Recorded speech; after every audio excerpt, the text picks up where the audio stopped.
नमस्कार, स्वागत है आपका और आप देख रहे हैं अपने YouTube चैनल रीमेक इट बात। बिहार के शिक्षकों के लिए बहुत बड़ी खबर निकल के आ रही है और बड़ी खबर है उन खास शिक्षकों के लिए। जी हाँ, मैं इस वीडियो के माध्यम से बताने जा रहा हूं कि कौन वो खास शिक्षक हैं, क्या-क्या लाभ सरकार उनको देने जा रही है और ये लाभ कब से मिलेगा। क्या यह कमेटी जो बनाई जा रही है, यह सिर्फ शगुफा है या इसमें हकीकत है?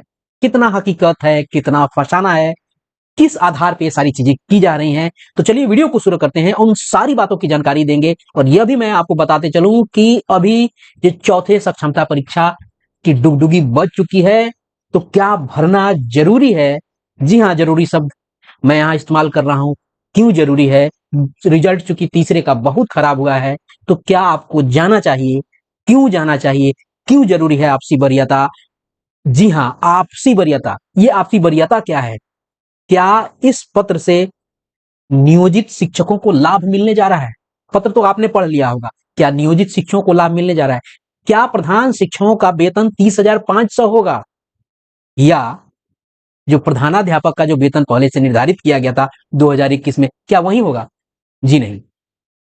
तो चलिए जानते हैं विशिष्ट शिक्षक, विद्यालय अध्यापक, प्रधानाध्यापक, आपसी वरीयता, क्या क्या चीजें इन सारे पत्र के माध्यम से आप तक लाए जा रहे हैं और इनकी सारी हकीकत, और कब यह रिपोर्ट सामने आ जाएगा और सरकार कब ये देने जा रही है। इन सब बड़ी बातों पे हम इस वीडियो के माध्यम से आप तक वो सारी की खबर ब्रेक करेंगे और आपको उन सारी बातों की जानकारी आप तक पहुंचाएंगे। तो चलिए वीडियो को शुरू करते हैं। वीडियो को शुरू करने से पहले आपसे आग्रह करेंगे, पहली बार चैनल पे हैं तो चैनल को सब्सक्राइब कीजिए। कंटेंट पसंद आता है तो लाइक शेयर जरूर करेंगे। पहले इस पत्र को देखते हैं और पत्र को समझ के तब इसका विश्लेषण हम एक एक करके आप तक ये सारी बातें आप तक बताते हैं। ये पत्र आज जो जारी हुआ है, यह एक आदेश है। जी हाँ, आदेश है। और आदेश यानी जब कोई चीज एक आदेश बनती है तो उसे इंप्लीमेंट करने के तरफ उसको माना जाता है। अब इस आदेश में, सूचना में, इन सब चीजों में अंतर होता है, संकल्प में अंतर होता है। यह आदेश है, इन सब चीजों को चूंकि ये चीज आपको इंप्लीमेंट करना है और ध्यान यह रखना है कि अभी बिहार विधानसभा का जो चुनाव होने वाला है ये सर पे है और कभी भी आचार संहिता लागू हो सकता है। और सरकार की मंशा है कि सभी लोगों को खुश किया जाए। और शिक्षकों के तो इतने भांति भांति के प्रकार हैं और भांति भांति के प्रकार होने के साथ साथ उनकी भांति भांति की समस्या है। कौन कौन सी समस्या है? वो आपकी समस्या है सेवा निरंतरता। ये सेवा निरंतरता क्या है? कैसे ये सवाल उठ के आया है? वेतन संरक्षण की स्थिति क्यों बन रही है? प्रोन्नति की क्या स्थिति है?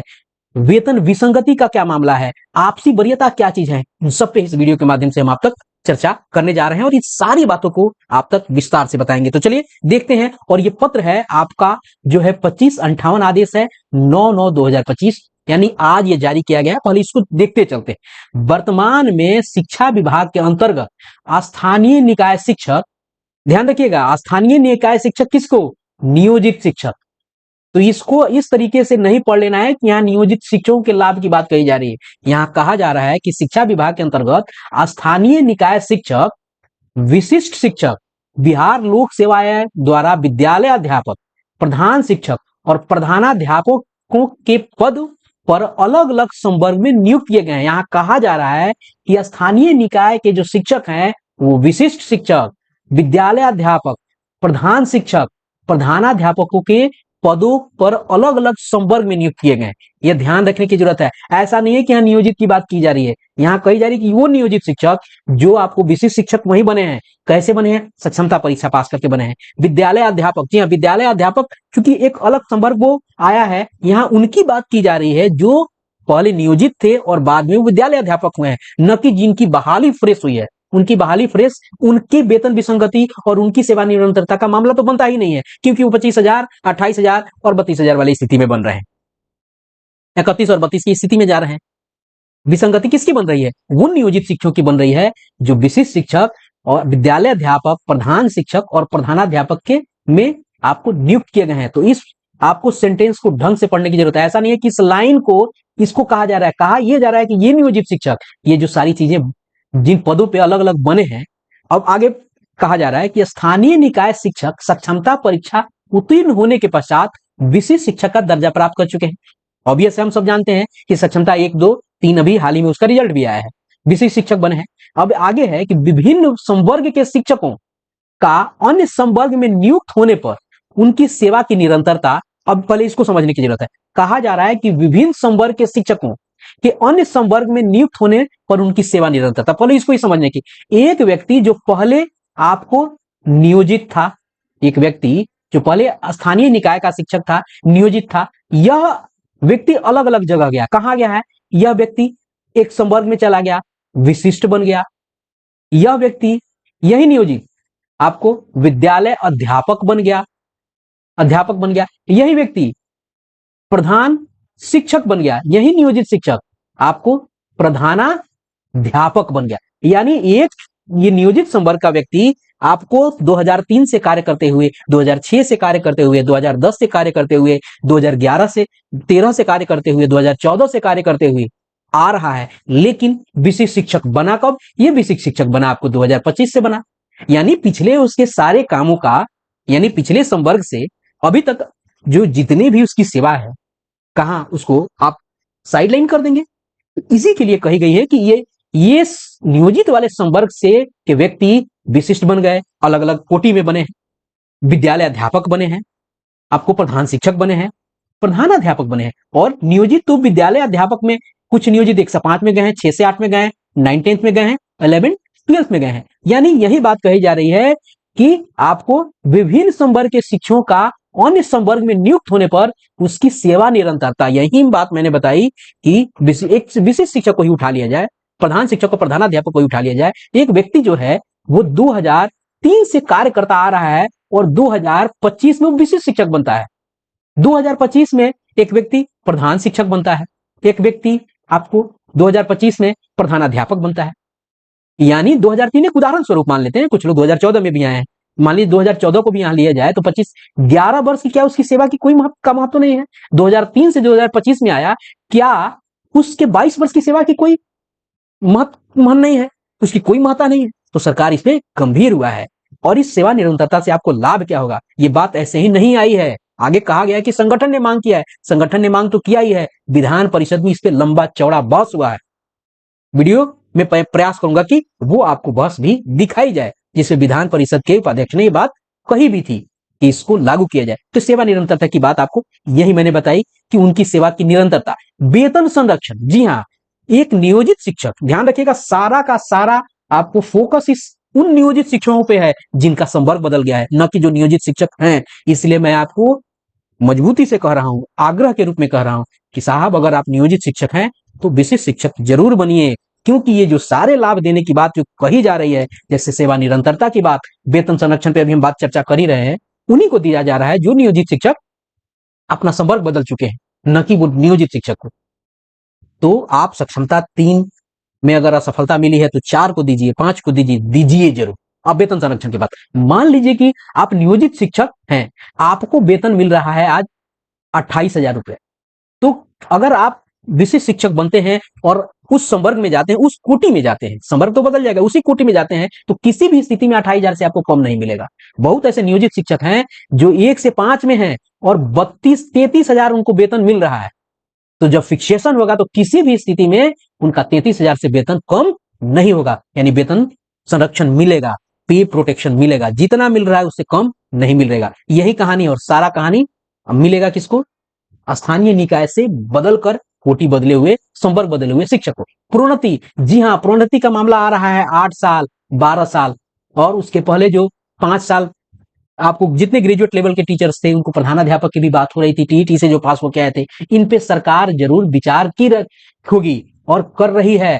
और इससे संबंधित परामर्श जो है वित्त विभाग से भी प्राप्त हुआ है, जितनी जानकारी आपको है। और जब वित्त विभाग से परामर्श प्राप्त हुआ है तभी सरकार इतने बड़े निर्णय पे आगे बढ़ी है। उसके बाद है वेतन विसंगति। वेतन विसंगति है, बहुत ऐसे जिले हैं एक ही कोटि में एक ही समय में बहाल, उनको किसी को कितना अलग मिल रहा है, किसी को कितना अलग मिल रहा है, दिक्कत है। एक ही 1 से 5 में ही बहाल विशिष्ट शिक्षक है, उसको कुछ अलग मिल रहा है, विद्यालय अध्यापक आ गया है, कुछ उसको अलग मिल रहा है। उसके अलावा प्रधान शिक्षक अभी हाल ही में बहाल हुए हैं, तो प्रधान शिक्षक को किसी भी स्थिति में जो उसके विद्यालय में कार्य कर रहे जो भी शिक्षक हैं, उससे उसका वेतन तो व्यवस्थागत रूप से उसको ज्यादा मिलना चाहिए। वेतन विसंगति उसकी आपसे बन रही है, वहां बन रही है, स्थिति है। वहीं प्रधान है, वहां दिक्कत उसको है, उसका वेतन कम है। अभी बताया गया है कि 30,500 आपको 2021 वाले स्थिति से बन रही है, जबकि वेतन फिक्सेशन हुआ नहीं है। यानी वेतन विसंगति, डिफरेंसेज है वेतन में। उसमें कुछ लोग पहले ट्रेंड हुए गए, और पहले से जब भी आपको 1 साल वाला ट्रेनिंग करके आए, पहले से बीएड है, और बाद में उनका वेतन कम हो गया। 2006 वाले जो आपको अलग अलग ओडीएल से करके ट्रेनिंग आए, उनका वेतन ज्यादा हो गया। आज प्रधान शिक्षक की स्थिति भी वही बन रही है। जबकि प्रधान शिक्षक की जब 30,500 घोषणा किया गया था, उस समय जो 28,000 बनाया गया था +2 के टीचर्स का, उससे उसको 2,500 वेतन उसका स्केल दिया जा रहा था। तो आज स्थिति यह है कि आपके विद्यालय में जो विशिष्ट शिक्षक ज्वाइन करेगा, उसका वेतन रहेगा 35,000 मान लिया जाए, और 30,500 पे फिक्सेशन होगा प्रधान का। कैसे? जबकि दोनों को विशिष्ट बनाया जा रहा है, सेम में दोनों सेवा निरंतरता लेके आगे बढ़ रहे हैं। तो वेतन विसंगति ये है। उसके बाद उनकी आपसी वरीयता के संबंध में विभिन्न संगठनों ने अनुरोध किया है। सबसे बड़ी समस्या है आपसी वरीयता। आपसी वरीयता की क्या स्थिति बनती है? बड़ी विकट स्थिति है कि अगर कहीं विशिष्ट शिक्षक है, कहीं आपको विद्यालय अध्यापक है, इन दोनों में सबसे बड़ी समस्या यही बन के आ रही है। और विशिष्ट शिक्षक में सक्षमता 1, सक्षमता 2, सक्षमता 3। अब सक्षमता 1 मान लीजिए कोई 2016 में बहाल होके आया और सक्षमता 1 में पास हो गया, और सक्षमता 3 में एक व्यक्ति है, वो पास हुआ है 2003 से आपको कार्य करता आ रहा है, और वो पास हो गया। अब इन दोनों में किसको वरीय माना जाए, ये स्थिति बन रही है। लोग, बहुत सारे लोग अपने अपने ढंग से परिभाषा दे रहे हैं कि जब मूल उनको प्रशिक्षण का वेतन प्राप्त हुआ, तो सवाल यह है कि एक व्यक्ति जो जनवरी में आपको राज्य मान लीजिए सक्षमता 1 हुआ था, और जो उससे बहाल हुए थे वो लोग जनवरी में आपको 2025 में आ गए, राज्यकर्मी बन गए, और एक व्यक्ति मार्च में राज्यकर्मी बना सक्षमता 2 से। तो जो राज्यकर्मी जो पहले बना, वरीयता तो उसे तो मिलेगी। उसके बाद जो मार्च में बना, तो वरीयता उसको बाद में मिलनी चाहिए।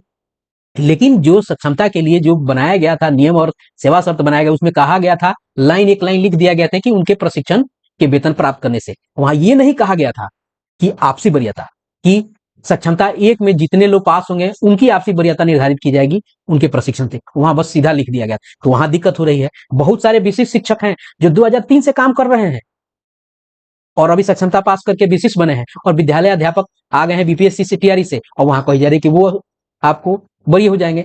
हाल ही में एक पत्र जारी हुआ था जिसमें कहा गया था कि विशिष्ट शिक्षक जो हैं सक्षमता 1 से जो आए हैं, सक्षमता 1 से जो आए हैं, वो टीआरई 1 और टीआरई 2 से जूनियर होंगे। जबकि एक विशेष शिक्षक नियोजित शिक्षक के रूप में 2003, 6, 2014, 16 आदि 22 आदि अलग अलग वर्षों में वो नियुक्त होकर कार्य और सेवा देते आए हैं।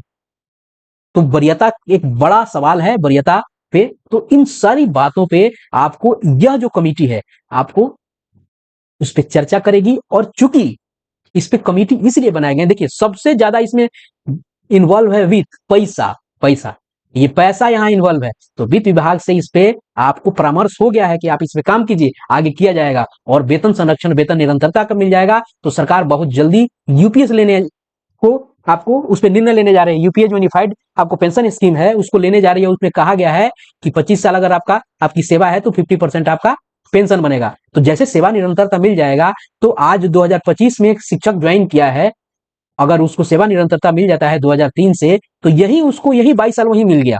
आगे अभी और काम करेगा तो वैसे ही जुड़ेगा, तो पेंशन में उसको लाभ मिलने जा रहा है। ये सारी चीजें वेतन निरंतरता जो है, आपको सेवा निरंतरता काम करने जा रहा है। उसके बाद इसी प्रकार आपसी वरीयता पे हमने बात कर ली। उसी प्रकार प्रारंभिक से लेकर उच्च माध्यमिक विद्यालय में प्रभारी प्रधानाध्यापक घोषित करने हेतु विभिन्न कोटि के शिक्षकों की आपसी वरीयता। अब ध्यान रखिएगा, जैसे ही आपसी वरीयता निर्धारित की जाएगी, तो जहां आपको फुल फ्लेज हेडमास्टर नहीं है, हेड टीचर्स नहीं है प्रारंभिक विद्यालयों में, उसके बाद उच्च विद्यालय +2 वाले में नहीं है।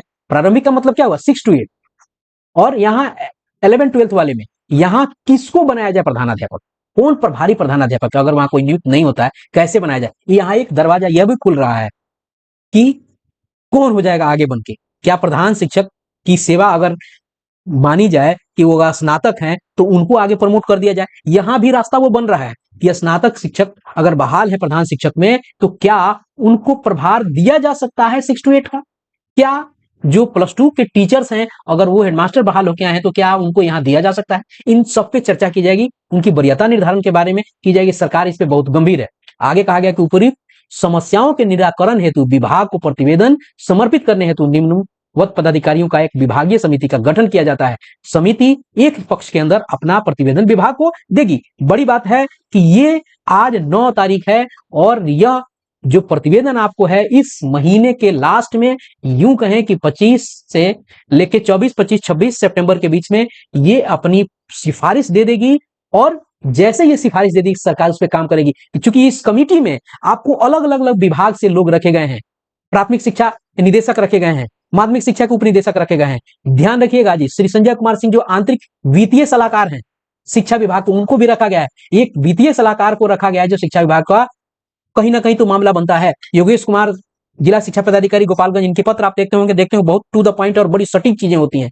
सारे लोग ऐसे रखे गए हैं जो एकदम आपको बड़े व्यवस्थित और सिस्टमेटिक व्यवस्था पे काम करने वाले लोग हैं। सब मूर्धन्य लोगों को यहाँ रखा गया है। और ये कमेटी आपको 15 दिन, पक्ष का मतलब है 15 दिन, पाक्षिक यानी 9 तारीख को आज है, 15 जोड़ लीजिए, 24 बनेगा, 24, 25 सितंबर तो ये जैसे सिफारिश होगी मुख्यमंत्री और सरकार के द्वारा जरूर घोषणा होने जा रही है। और ये खुशी की बात है और बहुत बड़ा खबर और खुशी की खबर यह महीना लेके आने जा रहा है। और इस पे आपको जो भी ये प्रस्ताव आया है, जो उपयुक्त जो भी प्रस्ताव है, इस पे सक्षम प्राधिकार का अनुमोदन प्राप्त है, ऊपर से बड़े आदेश प्राप्त हैं और उसके आलोक में सारी चीजें होने जा रही हैं। तो इंतजार कीजिए। और जो लोग भी, मैं आग्रह अभी भी कहूंगा कि जो लोग भी नियोजित हैं वो सक्षमता परीक्षा जरूर दें, क्योंकि उनको सेवा निरंतरता, वेतन संरक्षण मिलने जा रहे हैं। और जो लोग ये भ्रम में जी रहे थे कि हमको मिल रहा था 31,000 रुपया